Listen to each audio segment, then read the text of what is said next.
Hare Krishna guys, my name is Ritul and today I'm going to explain you Bessel's function second order kind.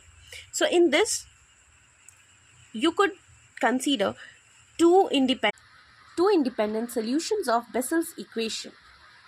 Okay, so jnx plus ynx is equal to cos n pi jnx minus j minus nx divided by sin n pi. Okay, so for all values of n. Here we consider two cases, case 1 and case 2. First we switch to case 1. Okay, so when we see the case 1, we could see that here we considered sin n pi not equal to 0 when n is not an integer. So as we know that y and x is a linear combination of j and x and j minus nx. So हम लोग यहाँ पे क्या लिख सकते हैं कि that y and x is also what? Solution of Bessel equation and is independent of j and x, because j and x and j minus nx is also a independent solutions of Bessel's equation. Now let us consider second case.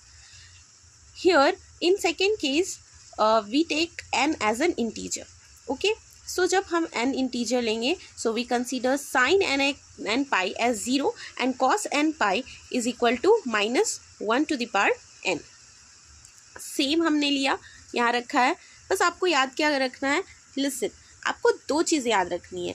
एक तो ये वाली जो आप देख रहे हो, ये वाली value j minus n x, इसकी वैल्यू, और दूसरी आपको क्या करनी है, साइन की वैल्यू, और तीसरी आपको कॉस एन पाई की वैल्यू याद रखनी है.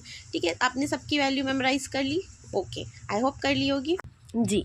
तो जैसे आपने सबकी वैल्यूज़ याद की, अब आप देख सकते हो आपने सबको पुट करा. ठीक है, ये वाला जो इक्वेशन है आपने इसमें पुट करा, और जब पुट किया तो आपको दिख रहा है कि आपको क्या ज़ीरो फॉर्म मिल रहा है.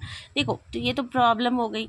तो अब हमें इस प्रॉब्लम से हटने के लिए, बचने के लिए हम क्या करेंगे, अप्रोच लगाएंगे. अप्रोच जब भी लगाएंगे तो वी अप्रोचेस टू एन, तो वी की जगह पे एन पुट करेंगे. ओके, एंड देन हम क्या करेंगे, पार्शियल डिफ्रेंशिएशन करेंगे. पार्शियल डिफ्रेंशिएशन करने के बाद we get the solution. Okay, finally we reach to one solution, that is, so this one, ये जो आप इक्वेशन 1 देख रहे हो, ये आपका सोल्यूशन हो जाएगा. आपको इसको मेमोराइज रखना है. नाउ नेक्स्ट को बेसल इक्वेशन को हम लोग x square y double dash plus x y dash plus x square minus n square y लिखते हैं. ठीक है, अब आपको वाई की जगह पे हर जगह जे वी एक्स लगाना है, एक बार पॉजिटिव टर्म में, एक बार नेगेटिव टर्म में. अब आपको डिफ्रेंशिएट करनी है. तो डिफ्रेंशिएशन के बाद आपको इस तरह की वैल्यू